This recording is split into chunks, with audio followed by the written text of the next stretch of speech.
Welcome to For the Purpose Of, the podcast where we navigate the intersection of technology and the world of education. I'm Katherine. I'm Keith. And I'm Sarah. And today is our second installment in our series centered on AI and education. We've been wading through the AI waters a lot with educators over the past year. And so in this series, we're going to share some of the key things we think educators need to know about AI, but only in bite-sized segments. So today we're talking and kind of zooming out and focusing on generative AI. We'll be talking about things such as what it is, how it's different from other forms of AI, how it works and some of its limitations, real-life applications, and even sharing a special resource with you. And I'm just going to leave it at that and keep you in suspense till we get to there. All right, and for today's, I guess I'll call it question, because it's like a lightning round of questions. Katherine put together a list of love it or leave it questions, so we're going to rapid fire through these and just see how we each feel. It's all kind of centered on fall themes, so are you guys ready? Bring it. Ready. Okay. Turkey dinner, love it or leave it? Leave it. I just like the sides, and the stuffing. I'll take that. I'm a leave it vegetarian, so no turkey for me. I stand alone. Holiday decorations before December. Love it. I love it, but I'm not allowed to until after Thanksgiving. Correct. Good answer. I'm a leave it. Black Friday shopping. Leave it. Absolute leave it. No way. Leave it. Too much peopling. Way too many people. Too many people. I don't like getting elbowed. It's just not cool. It's like I'm not going to fight. I'm just like, let me order everything online and I'll be good. Yep. I'll stay home and do virtual Friday shopping. Yes, exactly. Sweater weather. Love it. Love it. Also a love it. Could do that year round. Yep, for sure. Daylight savings time. Love it if it's the fall. Same. So, love it with an asterisk. Yeah. See, I'm gonna leave it.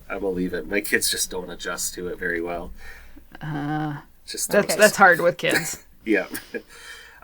Pumpkin spice. Leave it, definitely. Love it. I'm basic. I'll own it. I'm a yak for that one. Oh. Not even a leave it. You get a straight up yak. That's right. Crisp fall leaves or bare trees? Love it. I love it. Fall's my favorite season, but I love the leaves in their time. But then when the bare trees come on, I know snow's coming, so I get really excited about that too. So love it for both. Yeah, you're a snow person. Love it. I'm a leave it. I am not a fan of raking or leaf blowing. Nope. For the birds. We don't have a lot of trees. Yeah, maybe that's why. Fall baking. Love. Absolute love. Free smells? I mean, I love the smell of the kitchen. I don't eat a lot of baking, but I like to make a lot of it. I don't know. But I guess I love it. I'm in between on that one. I'll say love it. That's what I'm with you, Katherine. Like, I love it because I love baking, and I don't want it, but I don't want it in the house. Like, right. Otherwise, it's dangerous. Will eat it all. I know. Very dangerous. Fall sports. Love it. Leave it. Go sports. Go teams. Cute outfits. Pass.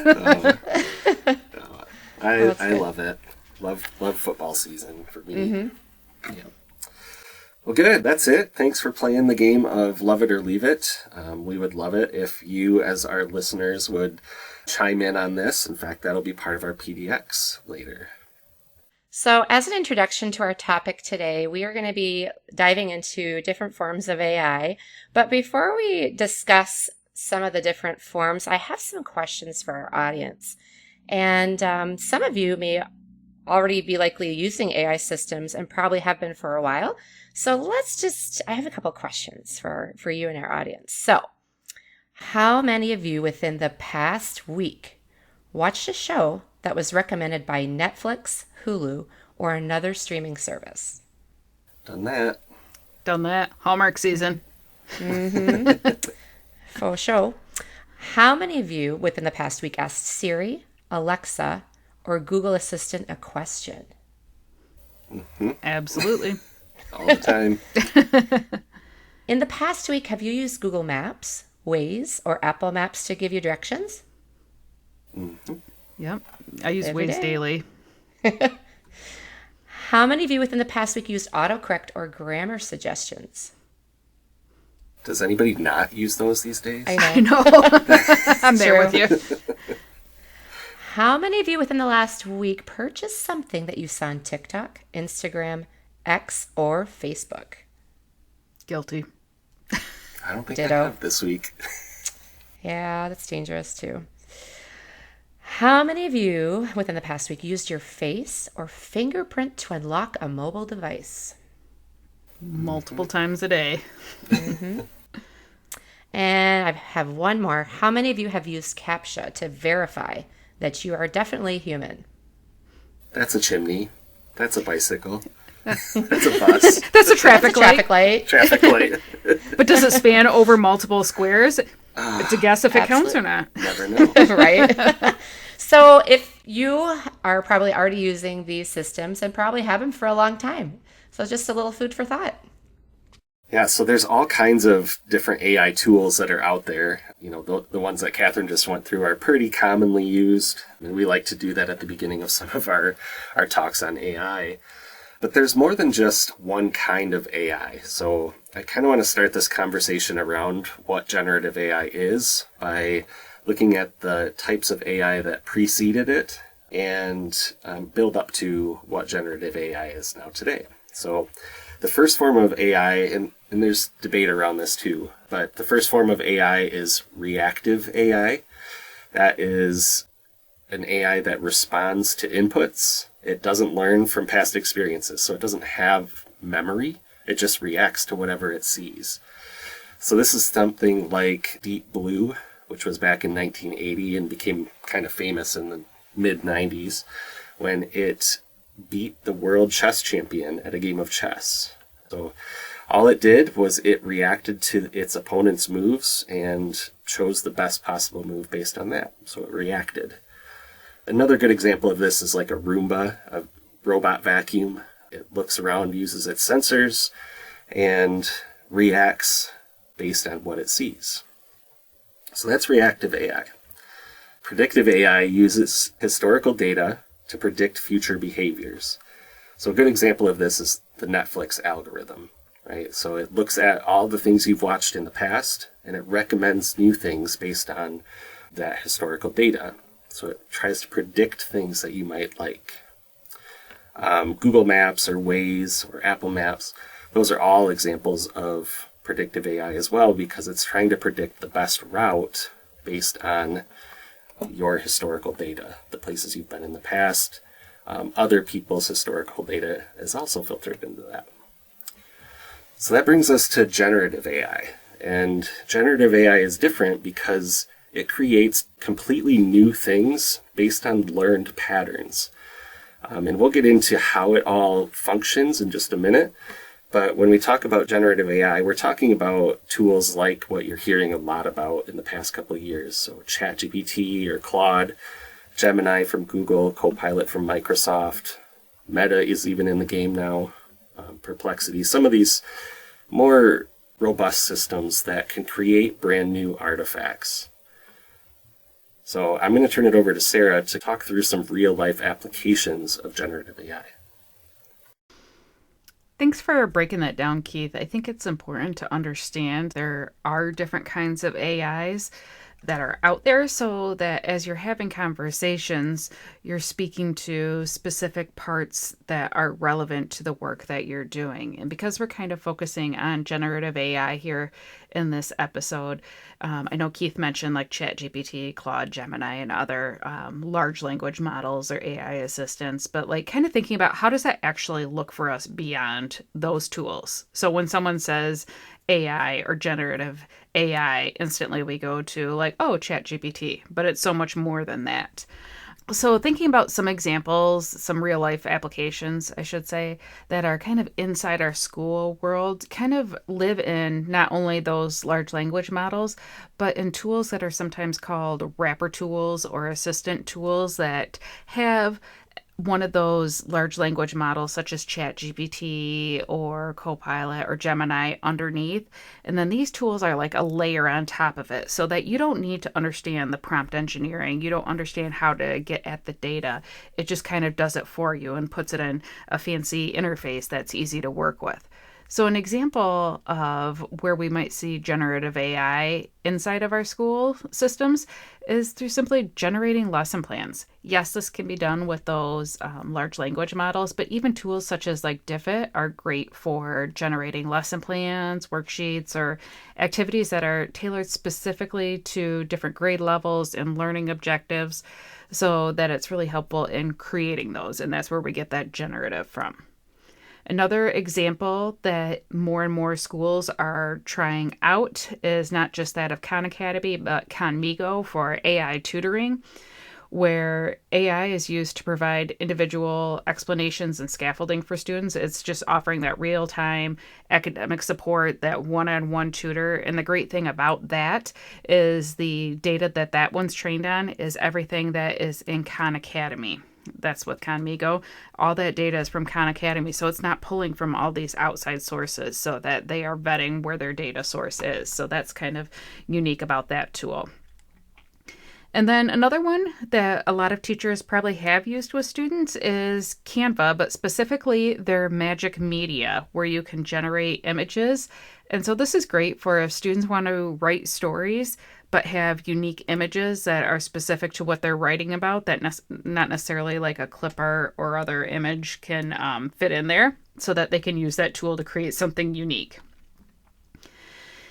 And I think we get wrapped up when we're talking about this in our world as far as AI goes, because we're living in that education world, but it's present probably even more so outside of our education world. And so just thinking about a couple of those, manufacturing is a big industry that's been impacted by AI, and using the tools to optimize designs for parts so that it could use less material, reducing waste, and really increasing efficiency and production. So that's kind of a game changer for that industry there, as well as e-commerce is another one that's really been hit by it. And I think Katherine kind of alluded to that with our lead-in questions about what we've used in the past week.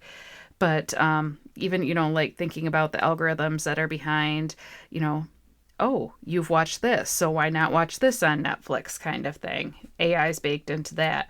But one thing that blew my mind recently was I'm not going to lie, I do a lot of Amazon shopping. And, 'tis the season for holiday shopping. And one of the things that Amazon has incorporated into their platform is that you can now, it's not for every clothing item, but you can pick your body size and it will show you what that item looks like on that body size through AI generation of that. And you can choose even like sometimes you get different color options or different pattern options, and it will do that. And I'm like, that is an amazing game changer, because sometimes you're like, how will this actually look on me? And so it takes in your information, your past sizes and things like that, and tailors it to your experience. So for me, that's pretty wild to see that. And then kind of on the same note, that's kind of like those virtual try-ons, they call them. But even like makeup companies are using things like that to simulate how makeup might look on you. And for someone who doesn't wear makeup all that often, when you can see that, like, oh, that's what I would look like if I actually wore makeup, or, oh, that's that technique that they use. I think that's a game changer in helping companies get their product out and really meeting their market where they're at.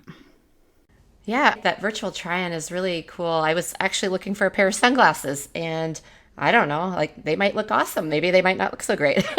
But it's actually really helpful because it does, rather than having to return something or mail it back, it actually prevents a lot of extra work in the long run if you can just try it the first time. Thank you for giving us all those resources, Sarah. A lot of good information. So we're going to look at making a metaphor with generative AI.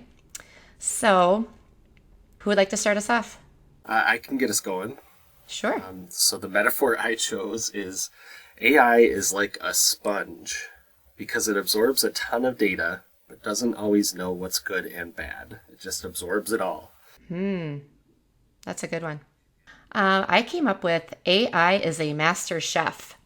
With just a few basic ingredients, AI can create a unique, flavorful dish tailored to your taste, drawing from an endless pantry of possibilities. Fun. Yeah. I like the pantry idea. I'm an adult, and I honestly struggled with this when we were planning because I was like, simile versus metaphor, simile versus metaphor. I felt like I was like back in, what is that, third grade that you do that in, where I needed to go back. But I kept on coming back to, and then I had, not gonna lie, AI helped me with this a little bit. The thought of like AI is like a thoughtful gardener, because what you're doing is you're planting seeds of ideas. And then those generative AI tools are taking them and kind of helping them grow, giving them what they need, and grow them into bigger things based on the vision that you give them. And I would just like to throw in, it really fits into the garbage in, garbage out, because if you have a black thumb, you're going to get black thumb results out of there as well. And I'm somewhere between a black and a green thumb, so... Yeah, same thing with, I was thinking the master chef idea. Like if you are horrible in the kitchen and you have like a pantry of ideas or ingredients, sometimes it still won't matter, right? I mean, the compilation of certain things could yield something pretty terrible. So spoiled food still tastes like spoiled food even when it's mixed with good stuff. Right. So what does it say about the sponge that sits on the kitchen counter for a while and starts growing some mold? All right, well, let's transition into talking about how this AI thing actually works. We've looked at some metaphors just to kind of cleanse the palate and get you thinking about how these things work. But let's talk through it. So generally AI systems, and I'm going to simplify this quite a bit, so know that it is much more nuanced and complicated than this, but this model tends to help educators process how this whole thing works and what's happening behind the scenes. So all AI starts with training data, a massive, massive amount of pictures, videos, text, songs, you name it. Any kind of data that they can get their hands on goes to help train their systems. I was doing a little bit of research before we got onto the podcast today, and there's a big fight right now between a lot of generative AI tools. The big names, because the bigger your training data set, the better your tool ends up being. So they're all kind of fighting over how to get as much data as they can. So they've scraped the internet, they've gone all over the place and pulled as much free information as they could. And now they're kind of going after these like old, I'll call them buckets of data that's still out there. So think back to like MySpace days, or there was a tool called Photo Bucket that would like sort of host your photos, and even sites like Shutterstock and FreePic, which is actually one I use a lot. Those places have just a ton of media out there, and they're selling a lot of it away so it can be used for training data for different systems. And right now it's like a $2.5 billion industry, and it's expected to go up to $30 billion industry in less than 10 years. It's just unreal. That is wild. Yeah. So I wanted to ask you guys, how much do you think, without looking, how much do you think one word of text would sell for? I feel like I heard at one point it was like 3 cents, 2 or 3 cents. No, I take that back. I thought that was per prompt, not word. Yeah, that's per prompt. Yep. It's 0.1 cents per word. So if you've got a novel and you give it to them, you've made a lot of money very quickly. It doesn't sound like much, but per word, Wow. Yeah. That's crazy. And crazy. What do you think about an image? That would be a little bit more, I think. A lot more. 50 cents. Yeah, it's $1 to $2 per image right now. I know. Wow. So if you think about Photo Bucket, who has, I think, 20 million, I think is what the article had said. 20 million photos, like, holy cow. Like, Yeah. It adds up quick. And then for short form videos, it's $2 to $4 per short form video. And for like a longer film, it's $100 to $300 per hour of film. It's like, That's crazy. the amount of money that companies make on data is just unbelievable. And in the case of companies like PhotoBucket, who are really just storing our own photos, it kind of brings up that question of, what rights did I give them back 20 years ago when I used PhotoBucket to use my data? And how is that going out there to train these systems? And how do I get my money for that? It makes me wonder about Google Photos, because so many people use Google Photos or Apple Photos to store theirs, even though they might not be necessarily marketing towards the AI world right now. It's going to be coming sooner or later. I'm sure it's already been absorbed into Gemini. Baked in there kind of thing. Because, I mean, think of what you can do with Google Photos with even searching for people, which is wild because obviously I have tons of pictures of my kids, and it knows the progression of my kids if I add, like, older pictures. Like, it will know when they were, like, 3 years old, which is wild. It's interesting. We were going on a trip too, and the same thing with passports. But my younger son, he'd grown up a little bit, and it did not. The scanner would not allow him to go through where we were going through because he had aged so much.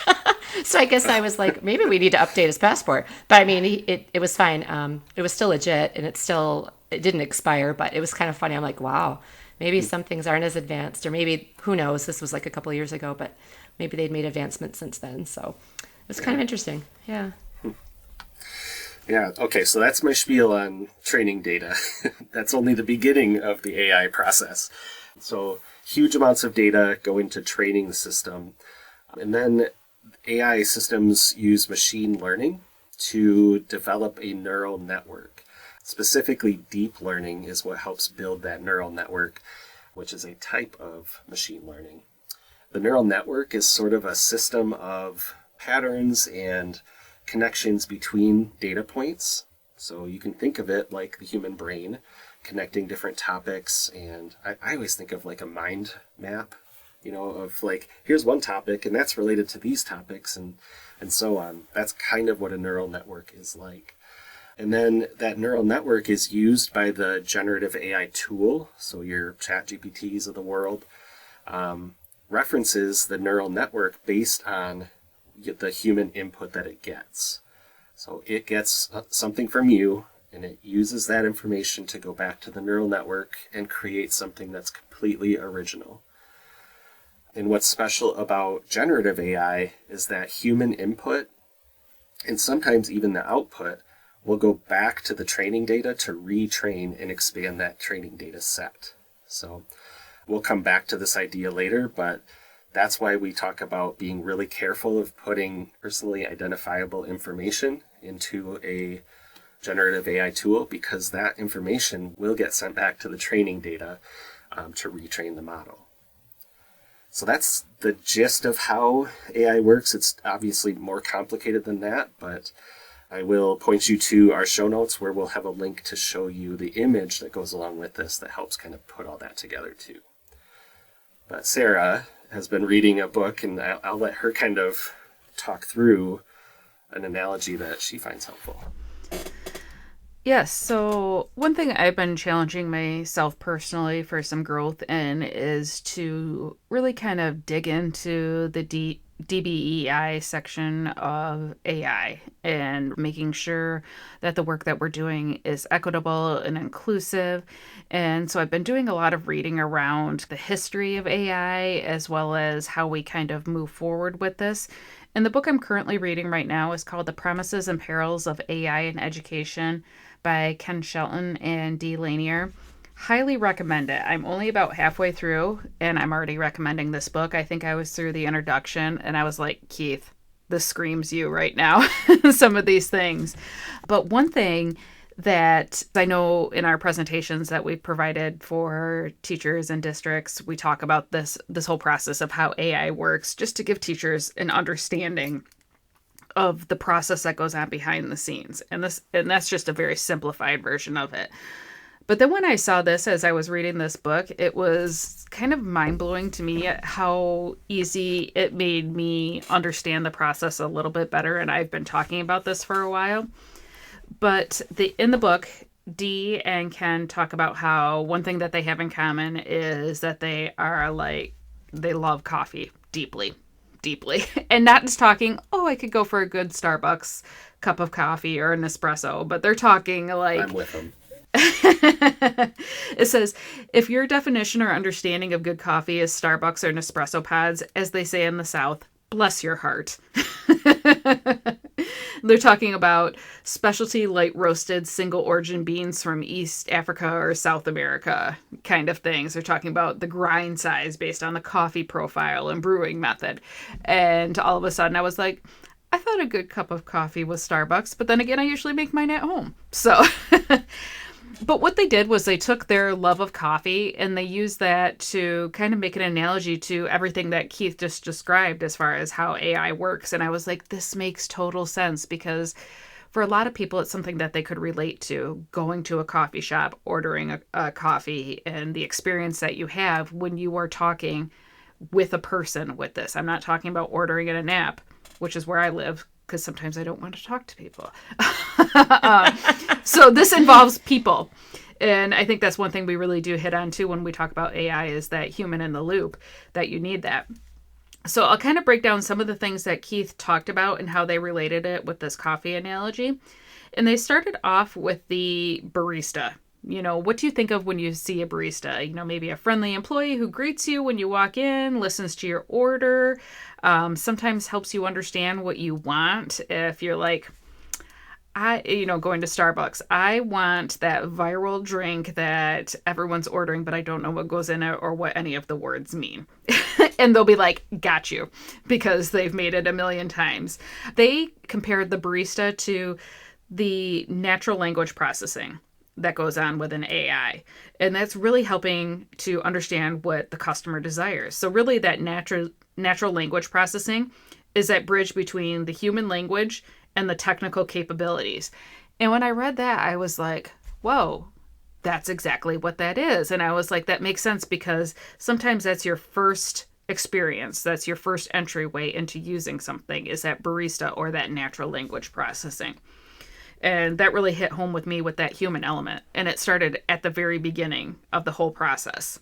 And so that just also really resonated, because that's always in this loop, this human in the loop. And it starts with that barista or that natural language processing. And then kind of like Keith was talking about, that after you have that training data, you go into the deep learning or machine learning. And they compared that to a quality control expert, where that really analyzes and refines the coffee brewing process, like with a remarkable level of detail. And I, as someone who enjoys a good cup of coffee, but also does not understand the process truly or the science behind it, like that's where that clicked with me. Like there is so much that goes on that the customer never truly understands. They just see that end result. But it's that quality control, if you're thinking coffee world, or that deep learning or machine learning that's going on behind the scenes that must take place in order to get an output that you enjoy. And so I was like, oh, that makes sense. And then they compared large language models as a coffee encyclopedia, which I couldn't even imagine if that was like a printed thing, how large that would be, because even in their brief explanations, it opened my eyes to the world of coffee. But that contains, like if you're thinking in the coffee world, like just like a vast repository of like coffee related knowledge, like tasting notes, origin specific information, roasting techniques, and like so much more, like all that jargon that if you just enjoy coffee but don't understand the process, that would be what it goes into. And so for me, like I was like, yes, that's the database of all the information that you need so that the barista can do their part with that natural language processing, or that quality control, or that deep learning can happen. And then I won't go into detail on the other ones, but they talked about prompt engineering and comparing that to being the head roaster and how that plays a real critical role behind the scenes because they have the detailed instructions and information that's fed into the system, whether it's an AI system or whether it's a coffee system. And so the quality and specificity of your prompts is going to significantly impact the outcome. And I was like, dang, it does. So that was kind of wild for me. But they also talked about chatbots being the equivalent of a coffee coach. And I was like, spot on. Yep. But they talked specifically also about generative AI. And they said that is the flavor inventor. And I was like, when you think about it, I'm like, that, yes, because generative AI is pushing what we already know, our existing knowledge. So if you're thinking about coffee, it's pushing the bounds of existing recipes and techniques and trying to come up with something entirely new, maybe unexpected in that coffee world. So I was like, this really ties in with our conversation around Gen AI and just really essentially what we are, all of us are when we're using it, is we're flavor inventors. I'm thinking this like in a Tim Hortons perspective. And I said the Canadian. I'm thinking like, this LLM is definitely maybe, less complicated. And I'm going through all the things. I'm like, yeah, I don't think I need the Gen AI to help with this thing because I like the taste of my coffee. I don't know. I'm just going through it. And I'm like, it's very funny actually. But I think that that kind of speaks to early models of large language models. Completely, that might be your basic McDonald's, Tim Horton coffee, where they're mass producing that. They're getting it out fast kind of thing. That's the clientele, the customers that they're dealing with. But if you go to a specific kind of coffee shop or you travel and you go somewhere, you're getting that more refined flavor and, has been tested in all sorts of different areas. And they're not looking at that necessarily mass production on a daily basis kind of thing. And then Starbucks, even when I go, it's like, do I get the Pike or the Blondie? Or you think about all those different roasting. I think I was thinking about this as you're explaining it. And I'm thinking there's a lot involved with this. So that's an amazing analogy of Gen AI for sure. Yeah. And so I'll get the link to the book for Keith and we can put that in the show notes. That's a book I highly recommend. And I know that they've done work with educators across Michigan and have connections across Michigan. They are very down to earth people. I've met Dee before and I'm enjoying this read so far. Yeah, Sarah, the flavor profile, flavor inventor role, kind of the way you were describing that made me think about some of the applications I've heard of in the medical industry and how generative AI is coming up with new formulas for pharmaceuticals that we would have never thought of before, right? And I would guess that some of the time the flavor inventor gets it wrong and it's just a completely awful flavor. I think of I love this, but maybe you guys don't. Hey, love it or leave it. Pizza with pineapple and green olives. Nice. I love it. I don't like green olives, but I can do the pineapple. I don't mind ham and pineapple. You got to put just a little bit of olives because then it gets a little salty and it's got to be the right proportion. It's got to be the right proportion. Yes. Yeah. So olives are a weird texture for me. I can't do it. But that feels like a weird flavor profile, right? So I imagine in the pharmaceutical industry anyways, there are probably some pharmaceutical drugs that are not going to work, but are possible, right? So I think it's important to bring back that whole 80-20 rule that we've talked about a few times of it can give you flavor profiles, it can give you new pharmaceuticals, but there still needs to be a human in that loop to make sure that flavor isn't absolutely terrible or that drug isn't going to cause harm, right? It also might be, what the user needs. So, every human body is different too. So when you think of that analogy, it might be also and what might not be good for one person might work for somebody else. And it's the biology behind how these products work as well. So like you said, Keith, it could cause harm. It could be helpful for some. It's interesting that, thinking about that too, where if anyone's done any sort of analysis on a perfect cup of coffee for someone who just drinks 1 cup a day versus that person that drinks coffee all throughout the day, what would be the best flavor profile or whatever for that? Because I'm sure they're very different. Absolutely. Your pumpkin spice latte crowd is probably not your single origin. I do about one a year, so it's not that bad. Yeah, okay. All right. Well, we have a treat for you. We have this amazing resource called the AI for Educators Pack and Play. And this Pack and Play is a document in activity format, and it is designed for anyone to use. It could be used at staff meetings, professional learning events, maybe different PLCs.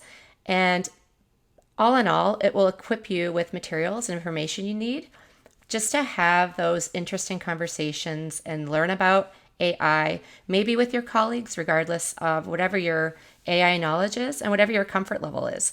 So we have a variety of topics within this Pack and Play, and some of these include items like plagiarism, AI safety checks, even how to power up your prompts, just to name a few. So this will also be in the notes at the end of our podcast, so go check it out. Sarah, Katherine, and Keith, all their topics can't be beat. They bring you all that techie love, brought to you by For the Purpose of.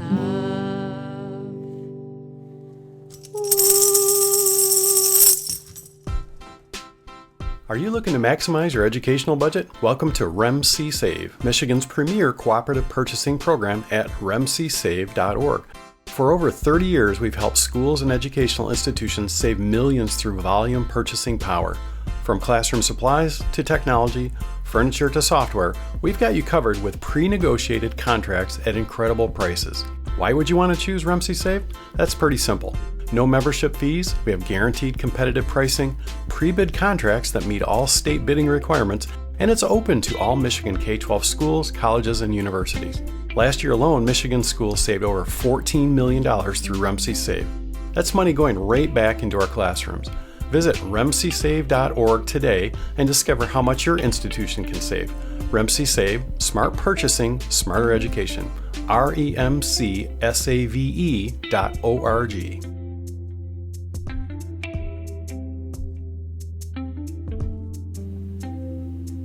Hey PDXers, this episode's podcast PDX question is, what is a metaphor you would use to describe generative AI?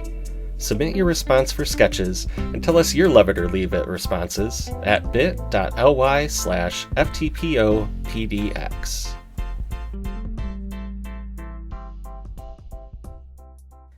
All right, welcome back. We have our mailbag read by Gwyneth Paltrow, courtesy of Speechify. Within the realm of education, tech staff can often be seen as more logistical and less relational. How can technical staff make themselves more visible and build relationships with teachers and students within the school day? Well, Gwyneth, I'm so glad you asked and shared that. When I first heard this, it made me think of the show The IT Crowd. I think it's a BBC production and kind of highlighting some tech things that go on behind the scenes in a humorous way. And one thing, though, that it struck me as this question came up is that these things are funny because there's always some sort of interaction between two humans. And sometimes that interaction doesn't go so well. Other times it just goes on and on and on kind of thing. And I think regardless of our roles, I think we become so single-tracked and we know our field and we know our field really well that sometimes other things go to the side and we don't always stop to think, oh, this person may not know this. Whether it's an IT technical staff or it's an EdTech consultant kind of thing, where we're like, you know, what might be basic for us as far as turning something on and off, maybe unplugging something, waiting a bit, plugging it back in kind of thing. It's not their world. And so I think just having empathy is big with that. And I think that it's sometimes hard with people who are so single-tracked on that technical mindset to suddenly shift kind of things. But I think regardless, we are all humans and we need to have that human aspect and understand that when someone walks up to you that they may be coming with a baggage full of frustration with the problem that they're bringing.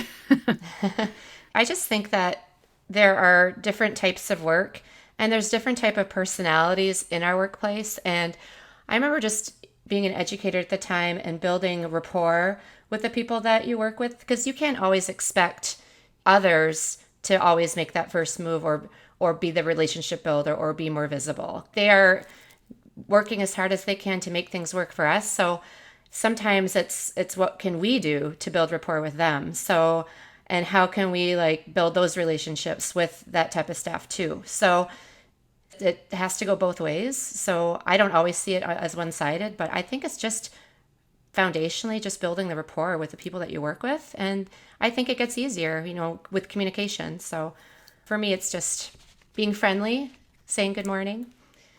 How are you? Yeah, you're sort of speaking to the relational aspect of it all, right? And, yeah. I would 100% agree. I think there's so much that is built in terms of trust and relationship between a tech person and a teacher, or a tech person and a student, when we can listen and take the stance of educating, especially like you both kind of said it. Our tech folks tend to have a really deep knowledge of the things that they're doing for teachers and for students. And it can be really easy to talk right over people's heads, right? So taking the viewpoint of educating your folks goes a long ways. So listen to them, focus on being a UX expert, so user experience expert, if you don't speak the lingo, right? Making sure that the experience itself of interacting with you is something that is pleasant and maybe challenges you in a certain way, but doesn't frustrate you at the same time, right? And that's a big skill to learn. That's what all of our teachers are really good at. So I think our teachers speak that language a lot. And so that's where the chasm kind of can develop if we're not careful, trying to be able to listen to each other and learn from each other. So those little wins go a long ways to building a lot of trust. Yes, they do. I think that's why it's important, like we constantly have ongoing learning experiences that push us out of our comfort zone and that are not targeted on learning around like a specific thing as it relates to our job, because it forces us to communicate with people in different ways on complex topics, maybe topics you're not necessarily comfortable talking about. I feel like that can go a long way in just helping build that empathy, have that human connection part when we've been challenged in different situations. So what do you think about this comment? Let us know. And don't forget to register to be part of the podcast PDX community at bit.ly/FTPOPDX. That's bit.ly/FTPOPDX. That's it for this episode of For the Purpose Of. Thanks for tuning in. If you like this podcast, we'd love it if you'd share it with a friend. Do you have a question? We'd love to hear it. Go to bit.ly/FTPO mail. That's bit.ly/FTPO mail to ask. And you can reach out and find all things EdTech at bit.ly/IamEdTech. And we will catch you next time on For the Purpose Of. This podcast is a service of Kent ISD, produced by Keith Tramper, Sarah Wood, and Katherine Fredrickson. Edited by Keith Tramper. Original jingle music by Katherine Fredrickson. Our theme music is Neon Nights by Scott Holmes Music, and our ad music is Vienna Beat by Blue Dot Sessions. Tell me something good. Bam, bam, bam. Brown chicken, brown cow? Yeah. Shaka Shaka Khan.